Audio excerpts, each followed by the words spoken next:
Real Madrid, 4-0 à Celta Vigo. Mais qu'est-ce que c'est que ça? Et Ancelotti, il va falloir se calmer. 4-0.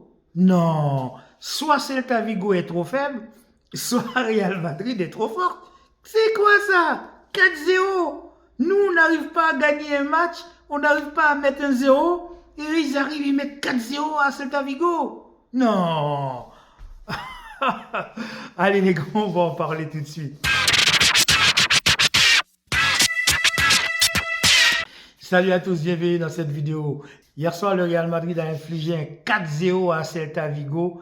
Ça a été terrible pour Celta Vigo. Après avoir été mené 1-0 dans un cafouillage avec Vinicius, etc., sur une tête de certain Antonio Rudiger, le petit malin de Vinicius a su mettre le premier but. Il faut reconnaître aussi que le Real Madrid a une équipe de dingue. Même quand ils ont des joueurs blessés, je ne sais pas, ils arrivent toujours à s'en sortir. On ne va pas dire que l'arbitre les aide un peu, mais il faut reconnaître quand même, cette année, Real Madrid ne rigole pas. Ils n'ont pas encore perdu de match à domicile, mes amis. Ils n'ont eu que des victoires et quelques matchs nuls. Ils sont... Mais cette équipe, franchement, je ne sais pas, mais je ne vois pas qui peut empêcher le Real Madrid de gagner la Liga. Ils sont qualifiés en Ligue des Champions pour les quarts de finale. Et là, en Liga, mes amis, avec 8 points devant nous et 7 points devant Girone, je ne sais pas qui va arrêter Real Madrid. Si Camavinga, au milieu de terrain, commence à jouer comme ça, bientôt, les Kroos, les Modric, ça va être à la poubelle. Ça va être à la poubelle, mes amis. Camavinga, vous avez vu le match qu'a fait Camavinga? Et Vinicius, il est inarrêtable. Ce gars, il est inarrêtable. Il faut lui déchirer son short. Il faut lui déchirer son survêtement. Mais sans déconner, j'ai une question. Oui ou non, fallait-il mettre un rouge à la place du jaune de Vinicius? Oui, la question se pose. C'est vrai, il y a eu faute sur lui. Le premier joueur, il arrive, il lui tire le maillot. Le deuxième joueur lui tire aussi le maillot. C'est vrai, je pense que l'arbitre aurait dû mettre carton jaune au premier joueur de Celta Vigo parce qu'il a fait faute sur Vinicius. Le deuxième également a fait faute aussi sur Vinicius parce qu'il a failli laisser Vinicius à poil. Lui aussi, il mérite un carton jaune. Mais la réaction disproportionnée de Vinicius, maintenant qu'il se permet de donner des high-kicks, Vinicius maintenant est capable. C'est dingue. Vinicius, depuis 2-3 matchs maintenant, il règle ses comptes lui-même. Il n'attend pas la VAR, il n'attend pas l'arbitre, c'est lui-même qui se rend coup pour coup. On le tape, il tape. Non, ça ne peut pas durer. Arrivé à un certain moment, il y a un arbitre sur le terrain. Si le joueur se fait bousculer, si le joueur se fait bousculer, l'autre joueur mérite un carton, il faut mettre un carton. Mais le joueur n'a pas à faire violence lui-même. On sait très bien ce qui est arrivé à un certain Zinedine Zidane lors d'une finale, mes amis, d'une Coupe du Monde face à l'Italie. Lorsque Materazzi a insulté Zinedine Zidane a voulu faire violence lui-même, a donné un coup de boule, eh bien, Colina n'a pas hésité une seconde, il lui a foutu un rouge direct, aussi Zidane qu'il était, quoi. Donc Vinicius n'a pas à donner des coups de coude, des high kicks, des low kicks, des pay kicks, des ta kicks, je ne sais pas les noms. Tout ça pour se faire violence lui-même. Arrivé à un certain moment, il faut protéger le joueur, ne pas laisser les défenseurs le cassent, mais il faut aussi que le joueur lui-même soit, comment dire, accepte les décisions de l'arbitre et ne pas à chaque fois aller comme ça, mettre la main à la gorge, pousser les joueurs, etc. Sinon, un jour, ça va finir dans un espèce de combat de coq généralisé.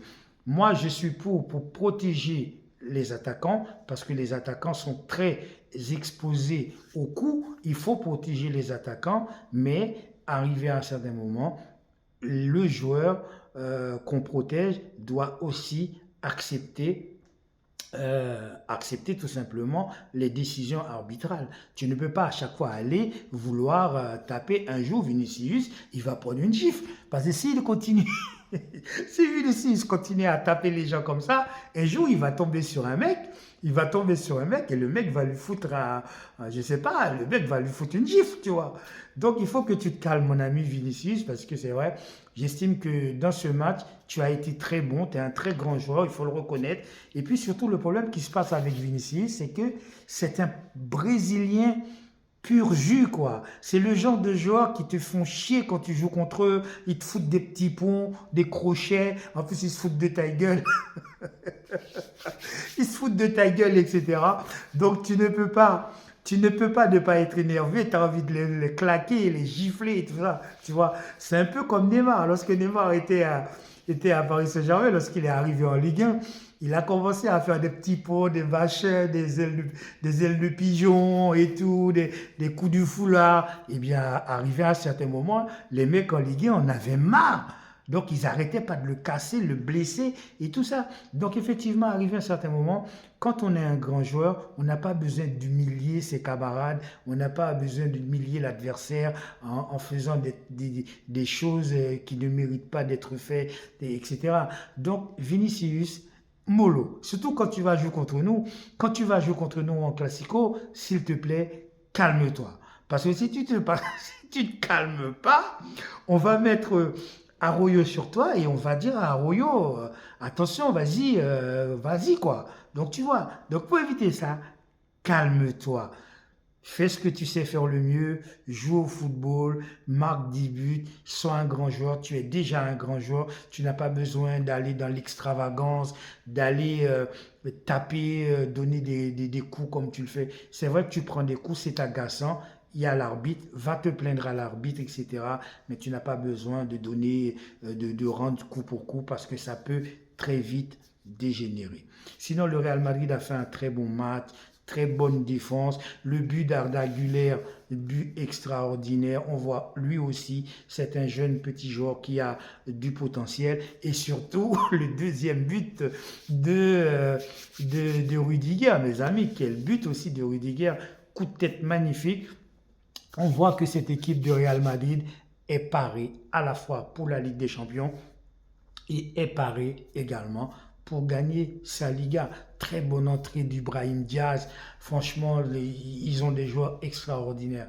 Des fois, bien que je sois le supporter indéfectible du FC Barcelone, des fois je suis presque jaloux de la qualité du banc de Real Madrid, de la qualité de ses joueurs. À la fin, il a fait rentrer Modric. Bon, Modric n'est plus le Modric qu'il a été il y a 5-6 ans, 2-3 ans, même 3-4 ans en arrière. Mais Modric reste quand même un joueur exceptionnel pour ses qualités de passe. Bon, il a perdu quelques ballons, notamment sur une balle en retrait latéral. Je pense que Celta Vigo aurait pu faire une contre-attaque et marquer un but, mais ça n'a pas été le cas. C'est vrai que, mais bon, Real Madrid quand même reste une équipe extraordinaire. Et si en plus Real Madrid bénéficie de temps en temps d'un petit coup de pouce de la part du VAR et de l'arbitre, eh bien, ils sont injouables. Et hier, le Real Madrid a été exceptionnel face au Celta Vigo. Il faut reconnaître aussi que Celta Vigo, pour moi, n'a pas joué le match qu'il aurait dû jouer parce que les mecs ont un peu vendangé un petit peu par-ci, par-là. Ils n'ont pas été vraiment très percutants dans les derniers gestes. Donc, c'est pas cette équipe de Celta Vigo qui aurait pu faire quoi que ce soit à Real Madrid. C'est comme si c'était un éléphant qui s'était retrouvé sur un ring face à un chaton. Et malheureusement, hier soir, le chaton, c'était Celta Vigo. Donc 4-0 dans la besace de Celta Vigo pour Real Madrid. Félicitations à eux. Et je pense que la Liga, mes amis, pour nous, le FC Barcelone, c'est terminé. Soyez gentils, prenez soin de vous. N'oubliez pas de commenter, de liker. Prenez soin de vous, de votre famille et de ceux que vous aimez. Soyez gentils, soyez sages et à très bientôt. Ciao.